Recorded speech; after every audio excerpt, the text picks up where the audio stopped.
all I gotta say is, when are brothers gonna learn? When are y'all gonna learn? Stop fucking with Bumpy Johnson.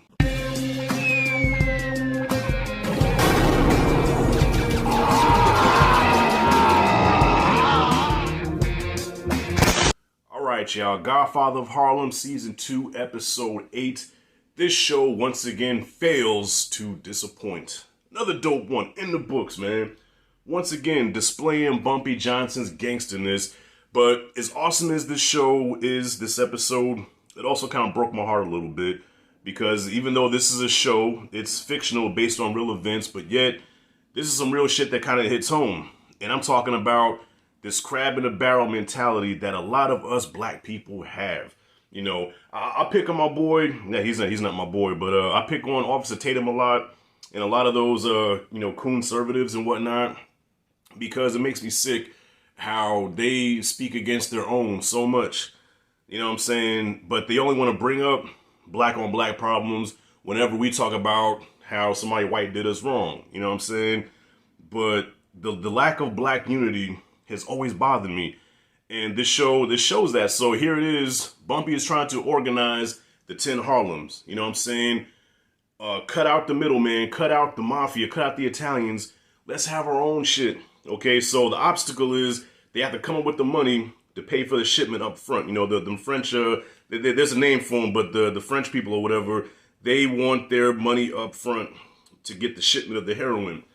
And Bumpy was like, look, man, Bumpy's like, look here. We're going to do this. It's a challenge, but we're going to do this because the big picture is we're going to have our own thing. You know what I'm saying?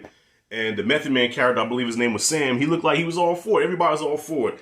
And then, of course, he ends up being a traitor. Talking about Method Man, Sam. Ends up being a traitor. Sells Bumpy out to the Italians because he ultimately wants to be the boss. And Bumpy even says this, you know, it's like, damn, you know, black people shouldn't go against black people. That's like crab in a barrel mentality. Now, mind you, yes, we're not perfect, okay, and that there's bad people in every race, even our own, you know, but like with the Italians, with the Jews and stuff, even with the Asians, you know, the Arabs, there's a lot of unity. You know, I don't mean to sound preachy here, man, but it's true that there's unity among other ethnicities, but it's like with us, for some reason, with us, and I think it goes back to a long time ago, man, it just passed down generation to generation, there is almost little to no unity with us. Even when we do try to have it, there's always a fucking Judas in the ranks. So now the 10 Harlem thing is fucking done. All right, it's done. Bumpy was trying to do something good. Meth fucked it up. And the most gangster scene in this episode. Now, I'm not gonna. I may do a breakdown. I mean, you know, play by play. But I'm just going off the top of the dome here. I'm shooting from the hip. At the end, where Meth, you know, where they do the deal, where Meth, you know, wants the money. Okay. In exchange for the money and the French guy, you know, the plug, I'm gonna give you back your man, what's his name? Damn, what's the brother's name, man? Pettigrew, okay? Because Pettigrew, you know, he was stealing from Bumpy, and Bumpy had to rough him up a little bit, you know what I'm saying? To make it look real, which it was real. So in exchange for Pettigrew, you know, you're gonna give me the connect, and you're gonna give me the money. And when they went outside, all right, cool, you know, you got it. And the Meth was like, yeah, you know, Bumpy is a fucking legend. You know what I'm saying? But yo, it's time for the new to take over the old. You know what I'm saying? I want to be the boss. It's about, and boom! Psst, Bumpy, Chance, and Pettigrew get out there, do the damn thing. Yo, the way Chance took my man's neck and snapped it, like, yo, I hope nothing happens to Chance, man. Chance is like that enforcer that you need, that muscle. Even though Bumpy's muscle by himself, but Chance is that guy that you need. Can you imagine how powerful that crew could have been if they would have stuck to the 10 Harlem plan?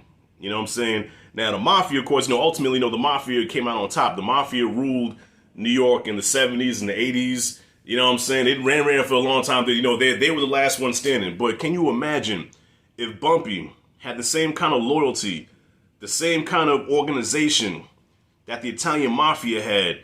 Yo, he would have been untouchable, untouched. You know, but here it is, one man making a ripple in this whole city, even making the Mafia sweat. One man is doing this with a couple of enforcers. Imagine if he had a whole crew. Imagine a whole family full of loyal soldiers and captains and lieutenants. Bumpy would have been untouchable, man. Breaks my heart to think about it. But yeah, so now he's trying to get with the FBI agent now to get immunity in exchange for giving up the mafia, even though he says he's not a snitch. But look, this is business. I want these guys out. I want to be on top of this 10 Harlem thing. So now that that's dismantled, what happens now? So the episode ends with the French guy going in with Chin and your boy Chaz Palmieri, and it's like, look, man, Bumpy's crazy. I don't want to deal with him. I want to deal with you. And they look at each other like, so now I'm thinking, because I just got done watching Raising Kanan, and I seen your girl Rock do the same thing. Well, those that watch Raising Kanan know what I'm talking about. Where Rock took Scrappy and was like, you know, you don't know the conversation that they had, but Scrappy went in there and act like he wanted to change teams. And it took a couple of people in the comments to say that no, Rashad, that Scrappy's using him. He's not an informant, but he's infiltrating. So Bumpy's a very smart, sharp cat, man. So there's a plan, there's a method to this madness here. So I'm curious to see where they go from here, because I'm pretty sure that wasn't a sincere, you know, hey, I want to jump ship, I want to work for you guys. Bumpy's behind that. How it's going to play out, I don't know. I feel bad that a lot of people are sleeping on this show, man. This show is so fucking good.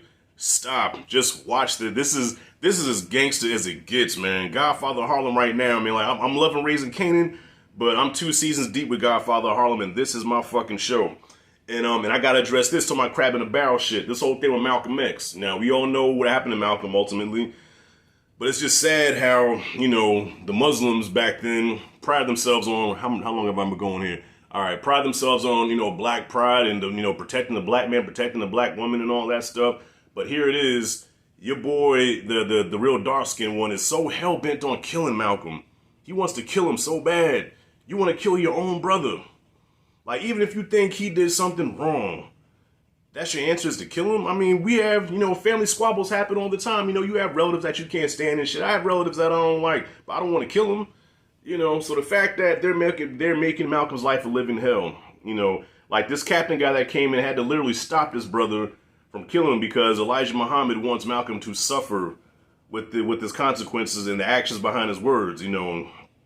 And even Malcolm, you know, they showed that, you know, I guess he was kind of out of pocket for exposing the minister like that. Like, dude, you shouldn't have put that out there in the public. And Malcolm admitted, like, look, I did that out of anger. You know, I was mad that, you know, that I was cast out and shit. So that was out of anger that he did that. You know what I'm saying? So in a way, yeah, because you taking family business and you airing that out to the public. You know what I mean? And that ultimately kind of caused his demise, you know, even though the CIA was behind the shit.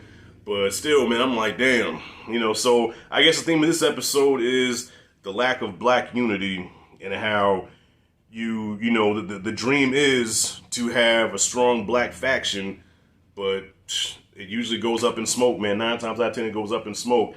And I don't know why we're like that. I wish I had an answer for you, man.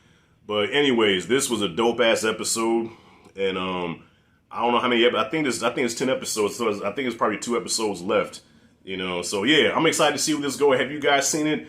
Comment below, let me know what you thought about it. What do you think this is going? I'm bad at calling shit, so don't even ask me what Rashad. I'm bad at calling shit because 11 times out of 10 I'm wrong. So, so comment freely below. Let me know what you thought. If you like and dig this content, hit that like and subscribe notification bell in the corner.